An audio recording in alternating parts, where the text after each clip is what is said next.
So now you cross over from Crimea into Kherson. You're in a war zone. Now you're in a different situation altogether. Didn't join Russia until the referendums in September, October of 2022.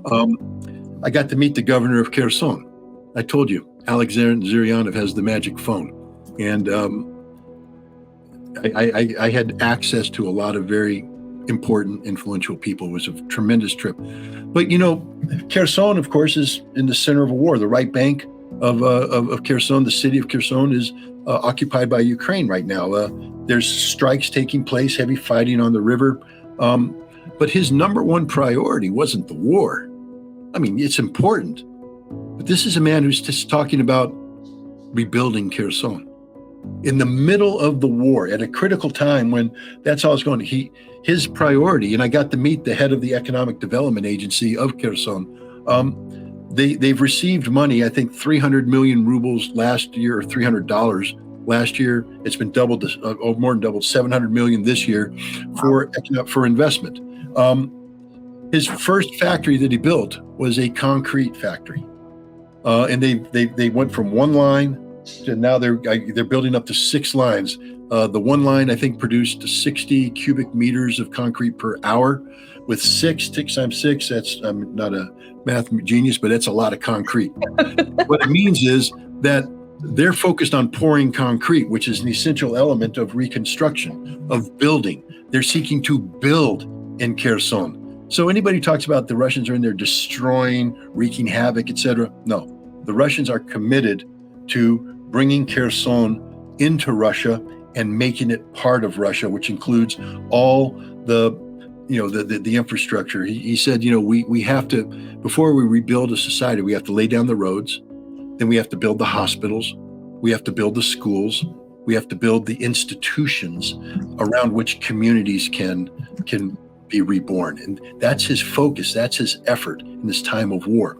You drive through through Kherson, and you get into Zaporozhye.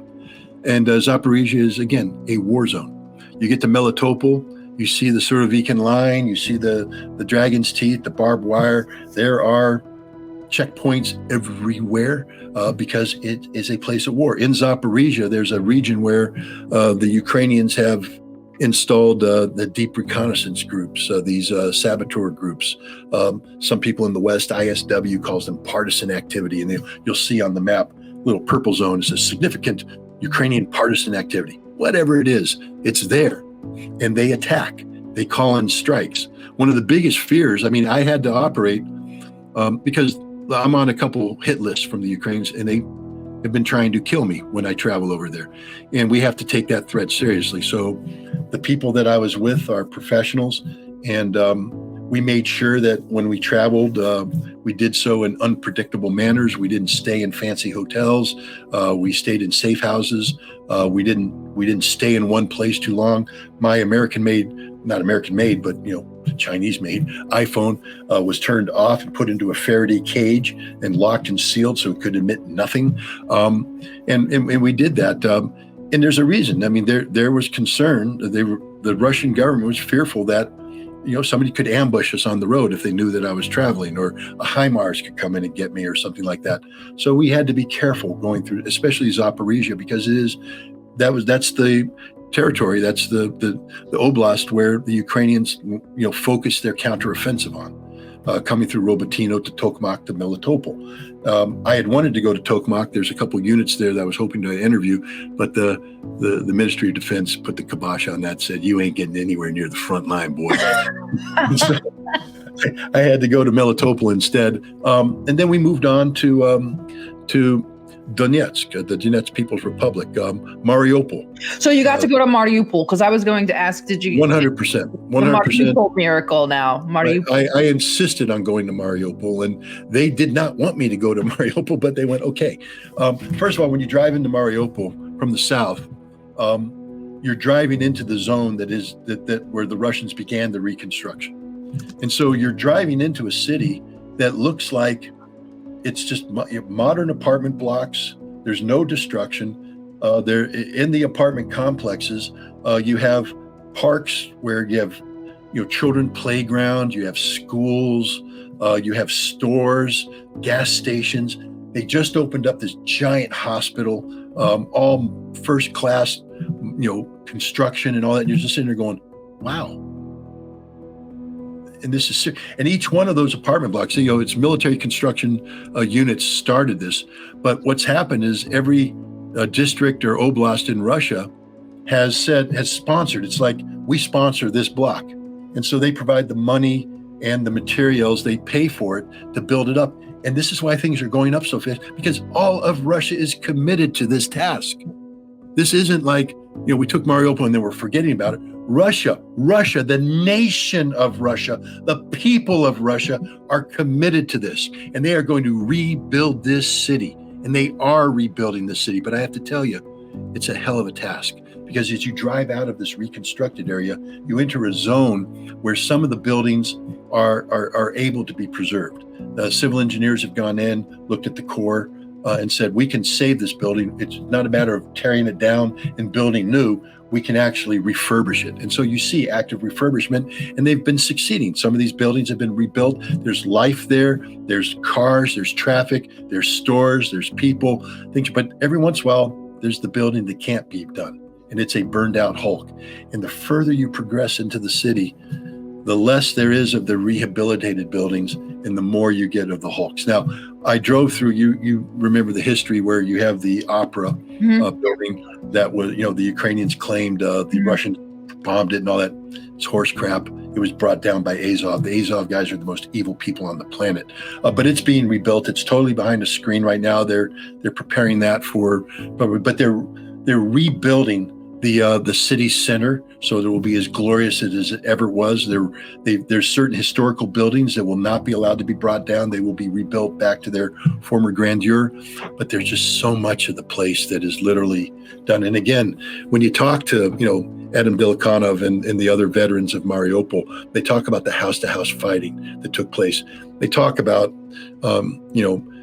again, it's just heartbreaking. These soldiers come in, and there's an apartment complex there, and they know that Azov's dug in. They've taken fire, they've taken casualties. Now, the smart thing to do is to pull back, call an airstrike, and take the building down. But they can't do that because they also know that in the basement, there's 50 to 70 to 100 civilians that Azov's holding hostage. And they know that the civilians are there because women will come running out saying, save us, and Azov will shoot them in the back and kill them and drop them. And the child will run out to the mommy, and Azov will shoot the child. Maybe not kill him, maybe wound him, so he's screaming, so people have to run out and save him. Then they shoot them. This is the kind of scum that occupied Mariupol prior to the Russian liberation of Mariupol. But now they have to take this building. And so the first thing they have to do is they have to run across the open ground and get to the building itself. So they're under fire, taking casualties. They get to the building, they get to the basement, they find the civilians, and then they have to bring them out to safety. So you have the soldiers wrapping their bodies around the civilians and guiding them out, and they're getting hit with the bullets. Now, some of them have the vests on, and they're just taking the shot. But the vest doesn't cover everything. It's going through, hits you in the armpit, blows your heart out. You're dead, or it gets you in the neck, or it gets you in the balls, or it gets you in the back. And they're doing it, and they're dropping guys like flies, but they're saving these people. And now they come out, and they go in, and they clear the building, but they can't drop it. Why? Because in the basement, they said on the third floor is Mr. and Mrs. Smith. They're 70 years old pensioners, and they're trapped in their apartment.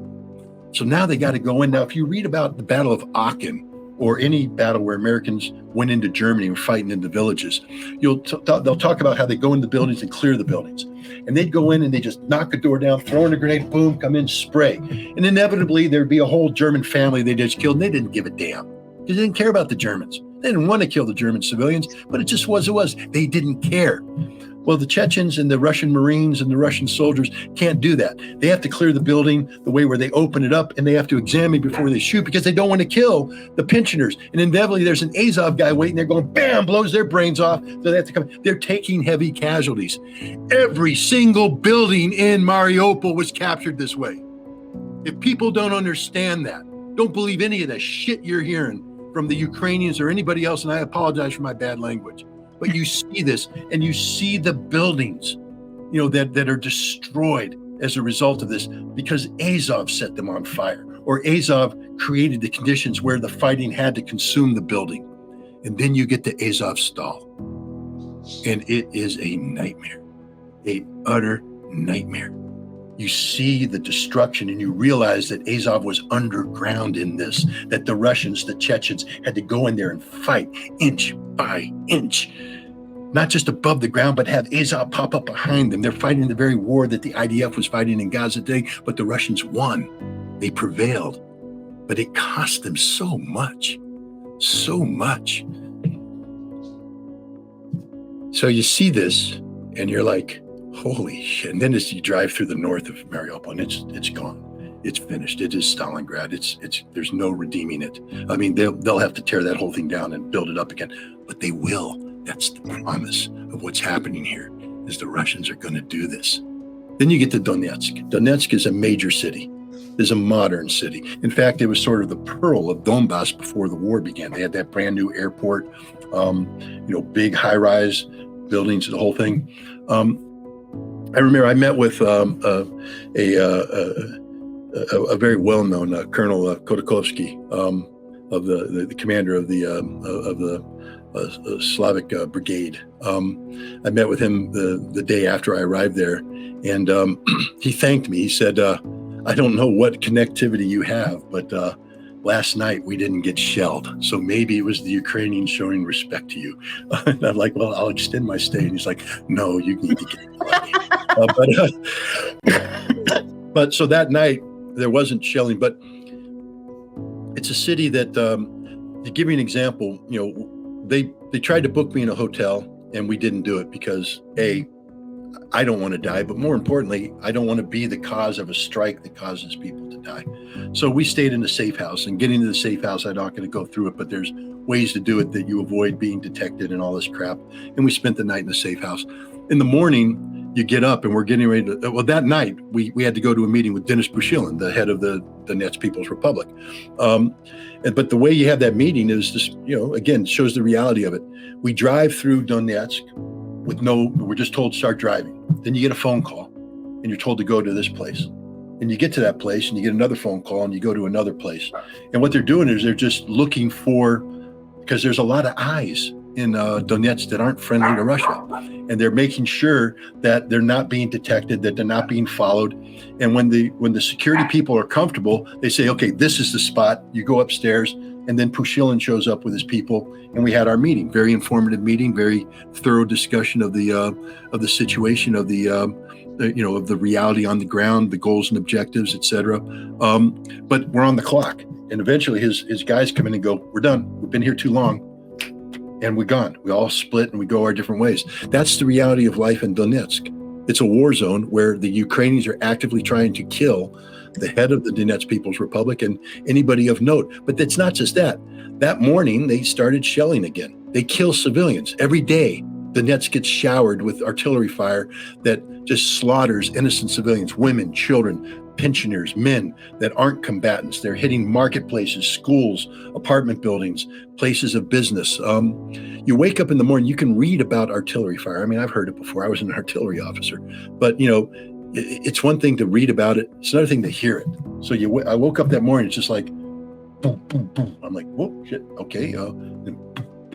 They're going, well, that's ours going that way. That's theirs coming in. They got, and as you're driving through the town and you're hearing, the multiple launch rocket system go off, you got a mother with a child. They're not flinching. The mother's walking with her child and they're not flinching. I'm going, what the hell's wrong with you? Why aren't you flinching? And she didn't answer me because she didn't hear me say it, but her answer would have been, what do you mean? Yeah. I've been doing this for 10 years. Yeah. I'm not going to flinch. This is our life. And that's the thing about Donetsk, the city. It's alive. It's full of people who are living despite of all the terror, despite of the fact that they don't know whether or not that moment an American-made HIMARS is going to land on them and kill them, or an American-made 155 millimeter cluster munitions going to land on and kill them, or other European-provided weapons are going to land on them and kill them. That's the reality. They die every day. They die sometimes in 1s, 2s, sometimes in 5s and 6s, but they die every single day in Donetsk because it's right on the frickin' front line. It's right there, and to see it, I mean, I was amazed because I just couldn't imagine city where literally it's a modern functioning city. Cars driving, people living their lives under continuous artillery fire. They're not scared. They're not intimidated. These are people who are saying, we got to win this. We got to win this. And then we go on to Lugansk. Lugansk, the drive from Donetsk to Lugansk is heartbreaking because you see dead villages.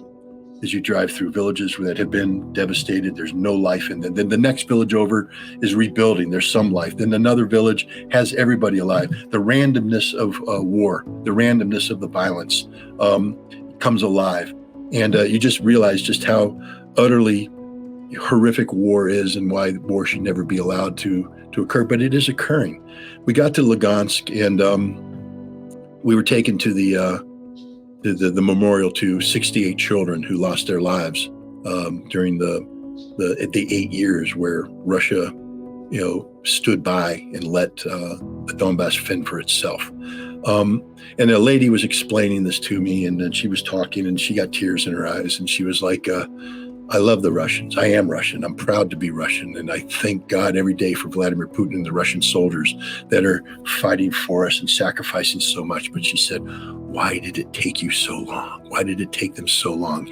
8 years. 8 years, 68 dead children. Why did it take so long? There's some bitterness there. This is why I called it the gauntlet of redemption.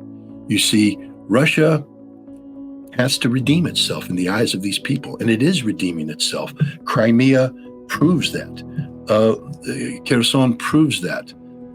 Everybody in these 4 territories proves that there is this active thing of redemption. But redemption requires hope, meaning that you have to believe not just in the potential of redemption, but in the actuality of it. And then we circle back to Chechnya.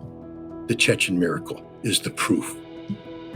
Russia can redeem itself because Russia has redeemed itself in the past, successfully so. And this was the invaluable aspect of this trip because I never put this connection together. I could not have put this connection together had I not made this trip and seen this in person. For all those people out there who might call me a war terrorist, first of all, I wasn't allowed to be one. I wanted to be not a war terrorist, but I wanted to do interviews with I had 5 critical units that I wanted to interview, and they had approved. The commanders were ready. They had troops ready for me to come in and talk to them to get more insights about the conditions on the front line. But the security situation didn't permit it. And I'm not suicidal, and I don't wish harm on the people coming with me. So we didn't do that. But I learned more, actually, by avoiding that and focusing on the people of these 4 territories and their lives, and the efforts that are being done by Russia to improve their lives.